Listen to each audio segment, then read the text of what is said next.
Welcome to After Contact, a show that explores the potential implications and possibilities that might arise for humanity after we have open contact with an alien intelligence.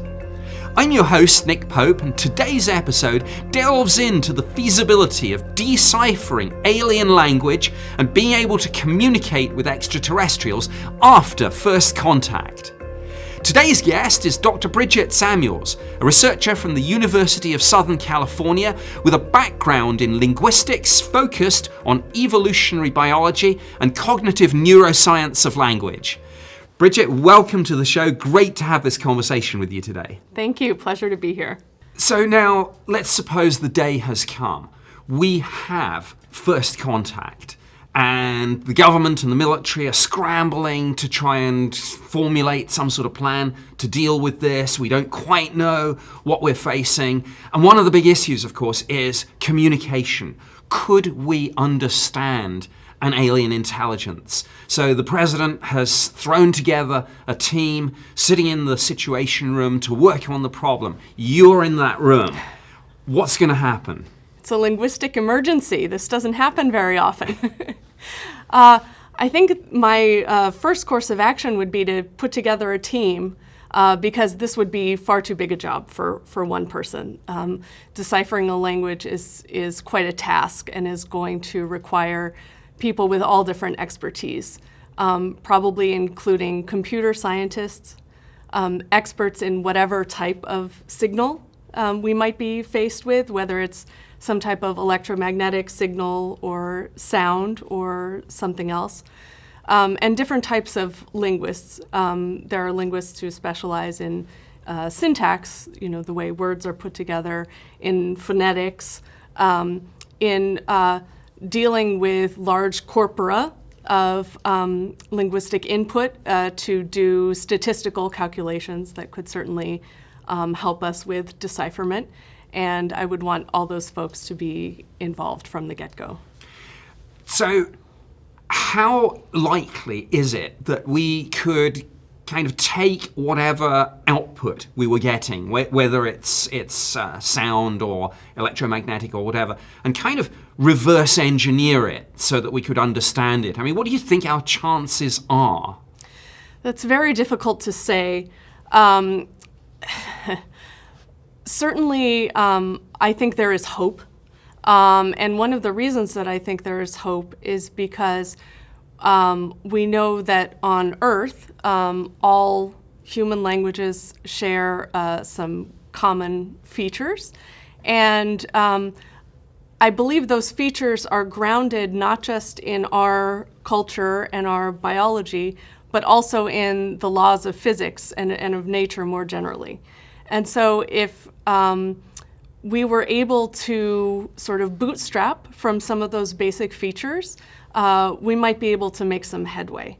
There are also folks who are experienced with detecting the statistical patterns within signals.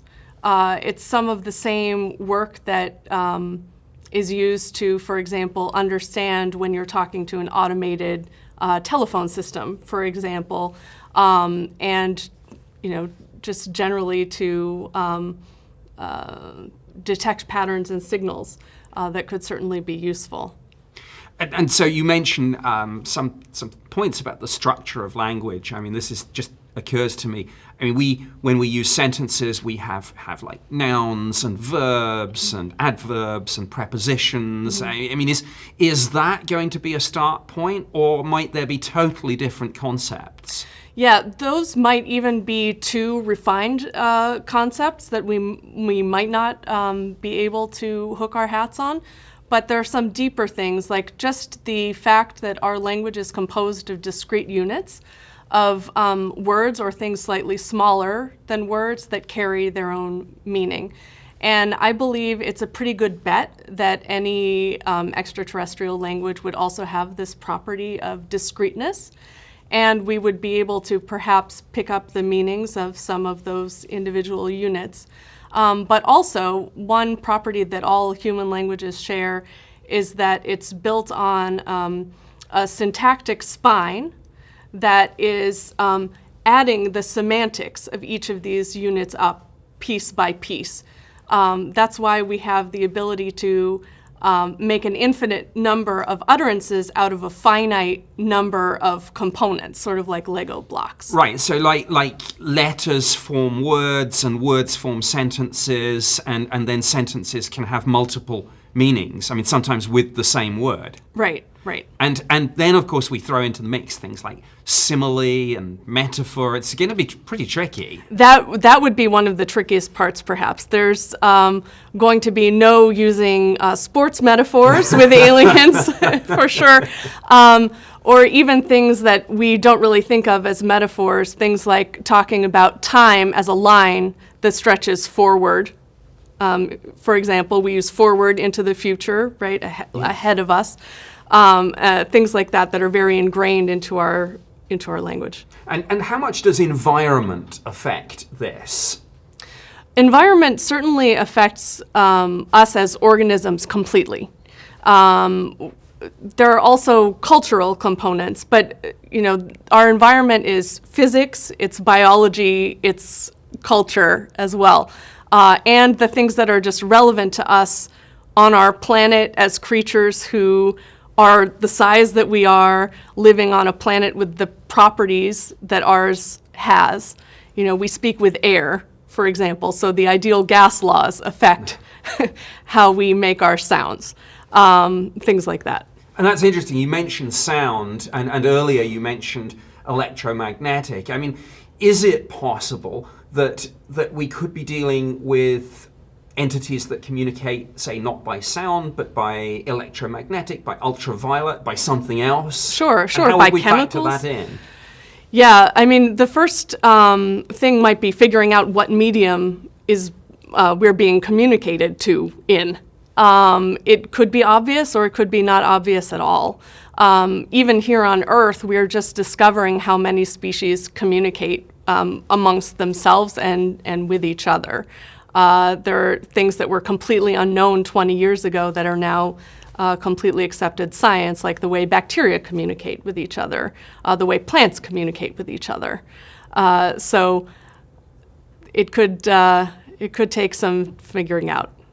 Now, one other thing, and we see this in movies like Contact, where a sequence of prime numbers was broadcast by radio signal, and that was a clear signal, a beacon. Mm-hmm. Is it possible that things could go further than that, and that math at some level could be, I think I've heard this somewhere, the universal language? I mean, pi is always going to be pi everywhere in the observable universe, one presumes. Yes, absolutely. I think this is probably our best bet of finding some common ground for multiple reasons. One of them is, if you have this view of numbers, that they're sort of real things that exist in the world. This is a particular philosophical stance that I subscribe to. Then certainly this could be something that would have universal import to creatures that can manage to get to our planet or send a signal to our planet. But also for another reason, which I think is quite interesting. It's been proposed that the syntactic structure building relationship in human language, which we call merge, which is an unbounded recursive structure building operation. It simply takes two units that carry meaning and puts them together and keeps doing this recursively, in theory, an unlimited number of times. This could be the same function, known as the successor function, that gives us the ability to count to a discrete infinity. N plus 1, N plus 1 plus 1, and so forth. So if aliens have the ability to count, they might also have the ability to combine linguistic units in the way that we do. In humans, I believe these abilities are related. Right, and I guess always one assumes that aliens would be able to account, and one assumes that any spacefaring civilization to just have the scientific knowledge and the engineering capacity would have. Although, having said that, I guess with all of this we have to be aware of anthropocentrism and things, but I think that's probably one of the few good assumptions that we can make, that they would have a counting system, that they would have math and geometry, because it's just difficult to conceive that you could build a rocket without that sort of stuff, unless there are unknown unknowns out there. But so much of human communication, it seems to me, is tied up not just with the language, but with the non-verbal communication, the social clues, the cultural nuances. I remember an example in the movie Arrival. We saw the subtle point about how do you convey the difference between a weapon and a tool, both of which are implements wielded in the hand to achieve a certain task. And I saw something similar in a diplomatic negotiation when I was working at the Ministry of Defence in the UK. We were talking with some Hong Kong Chinese.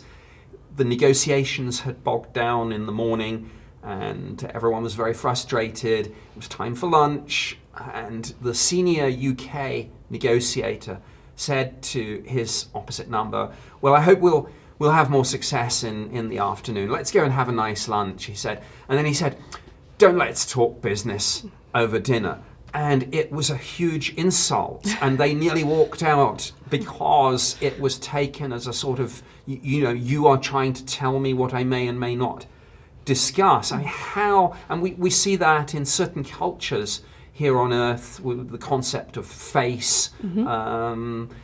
How would we deal with that? I mean, that's an added wrinkle, isn't it? Definitely. Understanding the ways that we communicate with each other, that we cooperate with each other to communicate. Here on Earth, there are some things that we take for granted when we're speaking with someone, whether they're a friend or a stranger. That they're going to give us roughly the amount of information that we need when we ask a question of them, that their response is going to be relevant, that it's going to be true. Of course, these things aren't universal either. There might be white lies that are more culturally acceptable in some places or others. One example is when an American asks you, "How are you doing?" The answer is always, "I'm fine, thank you." Right. Not, "I've got a headache, I'm tired." Yes. I take the point. And white lies or even total deception, I guess it's hard enough to spot in people. It would be very difficult, if not impossible, to spot with extraterrestrials if we had no baseline to work from and no understanding of the concepts that they're trying to convey, their strategic aim, I guess, which may be still a mystery if we couldn't even understand them. That kind of brings me to another point. We've talked so far, I guess, well maybe not, but on the assumption that we're talking biological to biological, and that there might be some kind of common start point. But let's suppose, as many believe, that elsewhere in the universe, biological life might transition to post-biological, whether that's through sort of cyborgization, whether that's through cyborgs, whether that's through constructing robots, and either way probably, but talking about artificial intelligence here, and there's a big debate, as I'm sure you've heard, about whether even already here on Earth some of our AI programs are sentient or close to it, and then the debate about how could we tell if it's just sentience or mimicry of sentience. But let's suppose in this scenario that you're in the White House Situation Room with this team. The president is fairly eager for an answer, but it's AI. What additional problems does that pose? And does something like, and maybe this is a separate question, maybe it's related, but does something like binary code play a part here? Yes, I think so. For reasons I mentioned earlier, the discreteness of our linguistic signal is discrete for the same reason that binary code is a good way to program computers. Because discreteness is just a very good way to build up a larger vocabulary, essentially, while still being able to maintain distinctions between different signals. So in some senses, maybe communicating with an artificial intelligence might even be easier, because if it has the capability to really learn from large sets of data, it might be able to take human language in and perhaps get something out of it. That's certainly one strategy we might use as well. And I guess there's the other question. I mean, the good option here would be that, of course, they've already studied us through our radio and television broadcasts. They've already learnt our language, and we just get a message and it's in English for us, or Chinese or Russian or whatever. I mean, I guess that's possible. It would be very fortunate. It would be fortunate. And then even so, but we would then face those second order questions that you mentioned, like, could we be certain that it was truthful? Could we, and I mean, I don't know, people have talked about how could you tell if humans are being truthful, and some people say that there are non-visual clues to that, but other people don't seem quite so sure. I mean, there's certainly a lot to take in there. I mean, let me ask you something. This is maybe stepping away slightly from this, but I think it's kind of related. Do you think that concepts like random mutation and natural selection are going to be constant in the universe, like, say, math and geometry? Oh, that's a very good question. It's something I've been thinking about lately. I mean, I think most likely yes, because in order to develop a life form as complicated as ours, or as complicated as anything that would be able to send a signal or build a spaceship or what have you, it's going to have to, it's not going to spring out of nowhere fully formed. It's going to have to evolve somehow, and as far as I can tell, there's not really a way around the small incremental steps of natural selection, and unless you want a theological explanation, which I'm not equipped to give. Well, allied to that is the question of, could we get convergent evolution? Yes. as well, and might we find that this form is really actually rather good, and something that we find throughout the universe, even if it's sprung from a completely different common ancestor, and might that help with the language, or is that a non sequitur? I mean, if we have similar forms, does it make it in some way maybe more likely that there would be linguistic commonality, or not?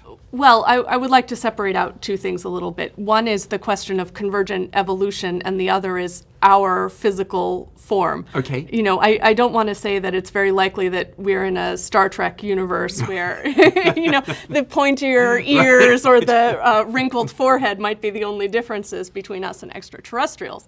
However, convergent evolution is very, very powerful. Even on Earth, we can tell that the different kingdoms of life, from archaea, the archaebacteria, to fungi, to plants, to animals, have converged on certain molecular mechanisms quite independently of each other. Of course, this is, you know, on N of 1 planet, but the laws of physics and chemistry being invariant as far as we can tell across the universe, there are likely only a few good solutions to squaring the circle in various different regards. So I do think it's quite possible that we will be shocked by similarities as well as by differences. I mean, yeah, in this infinite universe, it seems to me there might be biological, there might be post-biological, there might be bug-eyed monsters, and there might be people just like us. And would that in one sense, would encountering something very similar to us be a danger linguistically, or could it be if we start making assumptions, they're just like us, when they're actually radically different? Well, you can see how we have the tendency to anthropomorphize animals, robots, everything here. You know, this is just how humans interpret the world. We kind of project our emotional lives onto other creatures and objects, and that could be very dangerous. Right. I mean, there's no guarantee that another life form, even if they look exactly like us, would have the same concepts of communicative intent that we do. You know, perhaps there could be, cultural norms about truthfulness that might be different, or perhaps there might be inability to lie, or an inability to know that there is even such a thing as fiction.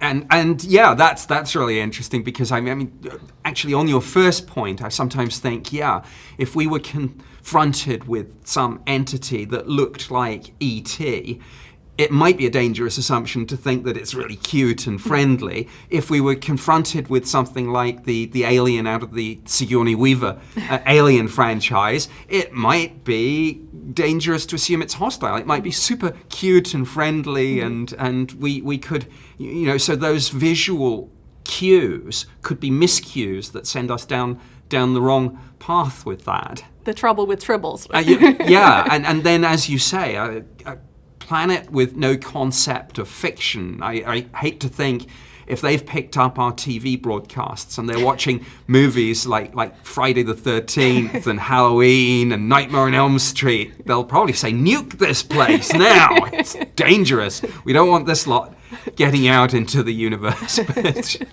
But setting that aside, I mean, I think that's fun, and it's not entirely inconceivable, and it does, it raises interesting prospects. I mean, concepts like, how could we tell the difference between fact and fiction, documentary and drama? What about a halfway house like a docudrama?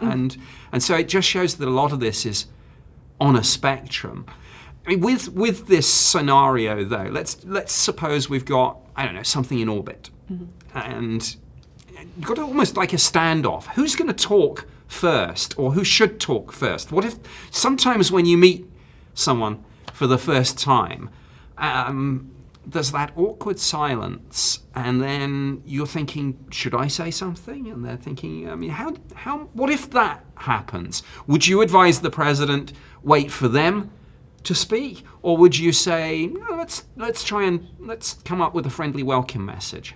Well, that's certainly a very controversial question. But I guess if it were me personally, I would say if there's something in orbit around our planet, they know that we're here, and we're a very noisy planet from close up. So I don't think there's any, playing possum in that situation. And we might as well sense a message of acknowledgement, something as neutral as we can conceive of, perhaps. But then it's a moment of supreme opportunity, but also supreme danger. I mean, first contact, by literal definition, is only going to happen once, and we've got to get it right. And I mean, the potential, if we send out some message, well thought out, well intentioned, hello, welcome to planet Earth, we hold out the hand of friendship or something, but there's a danger, isn't there, that this will be misconstrued? Absolutely. What is well-intentioned to us may not be well-intentioned or well-received by them. Though I hope, going back to this point, that a technologically more advanced civilization than us, which I think, again, is one of the few good assumptions we could make about first contact, if they come here, I think their technology, because we can't get anywhere near interstellar travel at the moment, viable interstellar travel. I mean, 75,000 years to send a Voyager probe, even if it was pointed at the nearest star. So if they come here, they're smart. Well, I don't know whether I would say smarter, but they are technologically more advanced than us. And does that make it more likely that they would be able to decipher us? Or does altruism and the question of who does the work here come into play too? Likely both. One thing that's amazing about humans is that we learn our languages. They're not fully innate, right? I grew up in an English-speaking environment, so I learned to speak English. But if I had grown up in an environment speaking Basque, I would have learned Basque just as effortlessly. And this is something that we find with some, but not really actually a huge number of species on Earth that are able to have this capacity for vocal learning, or being able to hear something and then reproduce it faithfully. And that's something that we couldn't necessarily guarantee that aliens would have. They could have an innate communication ability that would not be plastic. I would hesitate to say that this is a likely possibility, because I think that if they are developing technologies, they'll likely have to develop ways to communicate about those technologies. I would imagine that building a spaceship would be a cooperative act, and that communication would be helpful for it. And learning new terminology, ways to speak about it, would be helpful as well. In other words, we're talking about a civilization. Any big engineering project must be a collaboration. And because there are many, many different parts and skill sets, they have to already have a very sophisticated means of conveying information, sometimes to within their own society, to people who may not really understand the concept. So the planner has to communicate to the engineer has to communicate to the chemist and the person that looks at the structures, even if they're totally different fields. Yes, I mean, this could be wrong. It could be one robot that built its own spaceship and doesn't have to communicate with anyone and doesn't have a form of communication. That's possible too. Well, people have talked about, what are they, von Neumann probes that would then create replicas of themselves. But I suppose with all of this, and with our earlier discussion about AI, it depends who did the original programming, and it depends whether I'll call it entity, can evolve beyond its programming or not. Yes. So it could be that there's some civilization that has built an artifact that they have sent to us that has the capacity perhaps for one-way communication even as well. And in all of this, I mean, we talked earlier about different languages on Earth, and you mentioned Basque, which is actually, I think, quite an interesting language in terms of the linguistic tree, but that's another story. But in all of this, I'm reminded of the Rosetta Stone, and I'm reminded that we faced this, what seemed like an insurmountable problem with the Egyptian hieroglyphs until we got the Rosetta Stone. Are we going to need some sort of alien Rosetta Stone? Hopefully not. It is true that some of the decipherments of ancient languages that have been successful because we've had multilingual artifacts that we could translate between, a known language and then figure out how that corresponds to an unknown one. But that's not necessarily the case. There are also artifacts on Earth that have resisted decipherment, although in the most famous cases like the Phaistos disc and the Voynich manuscript, it's not clear that they're truly good faith linguistic artifacts, let's say. So perhaps we shouldn't be too hard on ourselves if we haven't figured those out yet. And those might be codes instead of languages, because I guess within a language you can have a code which could be numeric or alphabetic or a combination. I think if that was the case, we might have figured it out already as well, but I think the Phaistos disc could even be the board for a board game. Oh, right. Or something like that, And then the Mayan language was deciphered a completely different way. I mean, we didn't get this instant Rosetta Stone solution. That was more of a collaborative effort, wasn't it? Rather like you in the White House Situation Room. with your team. And all of this was pre-computer era. And with the computational power that we have these days, that's certainly an excellent tool for helping us to extract statistical regularities out of signals. That would be a very powerful tool in our arsenal. Oh, so supercomputers and AI and machine learning and deep learning, all those sorts of concepts, you think are going to help make alien communication easier than it might have been a few years back? Yes, I think so. Well, that's great. Now one, I think it's almost a final question, but it just occurs to me that one thing, with first contact, we will confront this situation, but I wonder if there's anything we can do to prepare. I mean, obviously, in one sense, until we get a signal, a message, open face-to-face contact, we can't, or can we? And I'm thinking about animals, and I'm wondering if that's a blueprint for maybe preparing us in some way for the day when we might encounter extraterrestrials. Absolutely. This is one of the areas of linguistics that I specialize in and find the most fascinating, is trying to understand how animals communicate within their species and across species as well. And there's certainly plenty of things to discover and uncover here on Earth that we could practice on effectively. And then, of course, I'm reminded of that famous quote, which, correct me if I get it wrong, but is Ludwig Wittgenstein, who said, "If a lion could talk, we could never understand him." Yes, that's certainly a common view, that our Umwelt, our relationship with our environment and our niche, which, the environment and the organism kind of collaborate to build the world that the organism inhabits, right? Our world is very different from that of a lion's in terms of what's relevant for their lives, for the things that they need to do to survive and to reproduce, I suppose. And there's even more strange creatures than that on Earth. People say that the ocean is practically an alien world. And certainly understanding cephalopods and whales and pinnipeds would be things that could be very enlightening.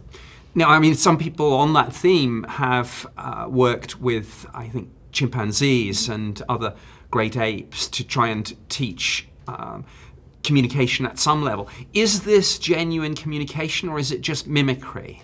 No, I think it's genuine communication. The early attempts to teach apes vocal language did not go well, likely due to physiological and perhaps neurological reasons, but sign language experiments have gone better. And to me, one of the most compelling things that I've ever seen in video form was a chimpanzee memorizing numerical sequences on a screen and being able to remember them and touch them in a numerical order much better than a human can. So there have been some really tremendous successes in teaching other species even our symbols. Well, I think that's worth doing for two reasons, actually. I mean, firstly, because we share this Earth with so many other life forms, it would be great if we could have communication at some level, even though I think there's still a philosophical question about whether we could really understand. But I think that over and above that, from what you've said, from everything you've said, this could be our best hope of perhaps communicating with extraterrestrials. And if we could communicate with the animals, that's like our first day in school. Sure, it has intrinsic value of its own, but it's also sort of a good way of maybe preparing for this possibility. Are there any parallels between learning a language and, say, deciphering genetic code? Oh, absolutely. Our genetic code is really a language. Every amino acid that our body can build is represented by a 3-letter code with some redundancy, and there's a stop signal, and genetic errors can happen when there's a mistransposition. We get one letter off, sort of a typo. It could be very similar, yes. And would that give us an advantage in communication with extraterrestrials, or would we need to know something about their physiology and genetics? I'm not sure that having the same building blocks of life would necessarily give us an advantage, but it would certainly be interesting. I mean, the fact that DNA and RNA are molecules that can replicate themselves is really remarkable and might be something that is necessary for life. And that poses the question, we see it in science fiction quite a bit. I think it was Star Trek, there was like silicon-based life. Is that possible, or does it pretty much have to be carbon-based? I'm probably not the best person to answer that question, although I know that carbon and silicon have certain properties of how they can bind with other atoms that make them particularly suitable as building blocks of life. Now, talking of Star Trek, I think it was one of the movies, maybe it was Star Trek 4, but spaceships arrived in orbit and they started broadcasting a message down to Earth. We couldn't decipher it. I think there were some attempts to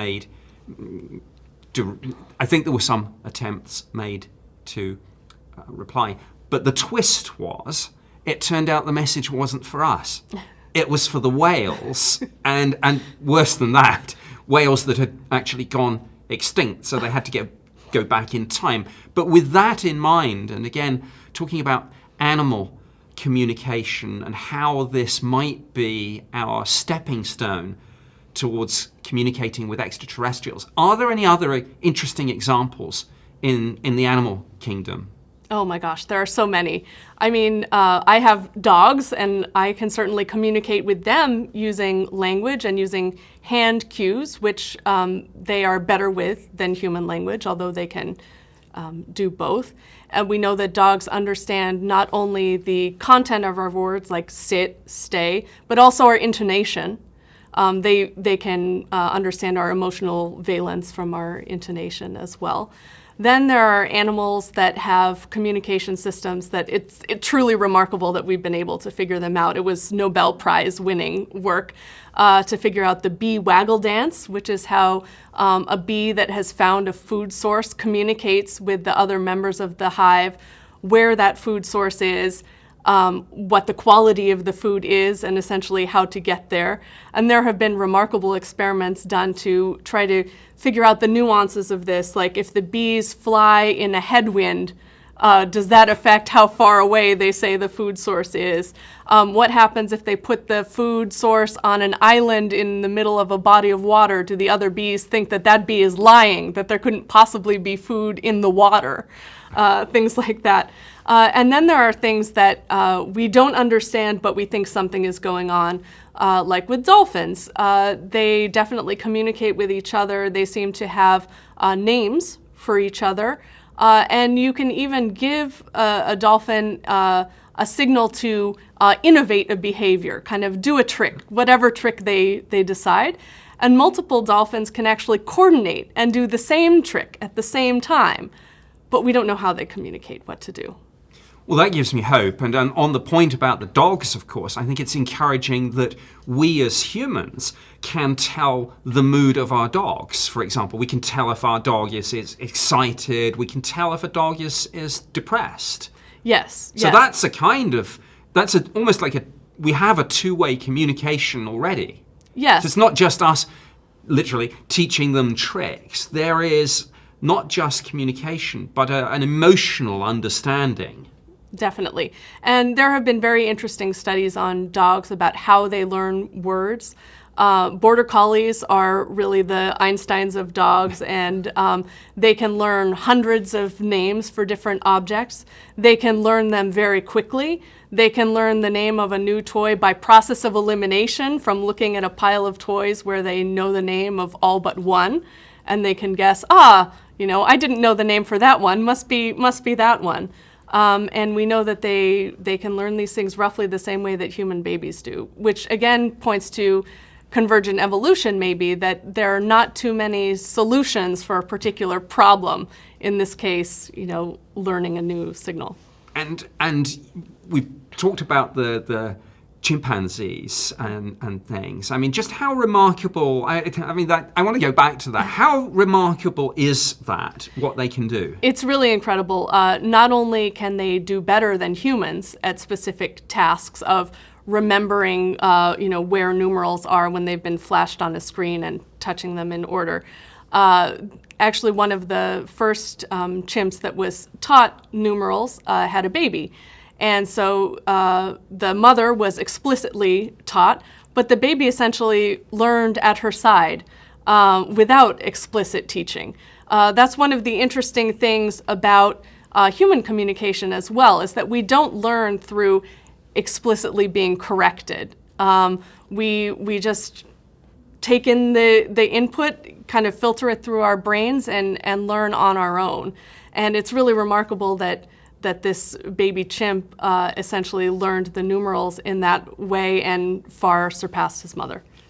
And again, this is an assumption, but if we're dealing with a spacefaring species, unless it is self-replicating machines, it is more likely, I think, to be a civilization. Does that mean that in terms of animals here on Earth, it might be more productive to try and learn about big cooperative societies like ants and bees? Well, I think social animals, at least. Maybe not necessarily ones that are sort of colonies structured like insects, but there seems to be a relationship between sociality, intelligence, and communication that tend to go hand in hand. And I do think it has to do with species that need to cooperate with each other for group behaviors, like maybe hunting together or flocking together or things like that. And I'm always looking for the commonalities, because I think commonalities are going to be the key to communication. It seems to me, and this is just one of my pet theories, correct me if you think I'm wrong, but one of the things that I think is inextricably bound up with intelligence is curiosity. That it's not just about food and shelter and finding a mate, but it's about climbing up the hill to see what's on the other side, or loving and enjoying a sunset. Yes, not just curiosity, but playfulness. The intelligent creatures in our world are playful ones. And so that may or may not be universal, but if it is, that would be good for us, maybe, as long as they're, playing with us and not at us, let's say. So when the aliens come, hopefully we can play with them and communicate, but as long as we don't use any sports metaphors. Right. Well, Bridget, that's absolutely fascinating information. Thank you so much for sharing it. Thank you so much. This has been great.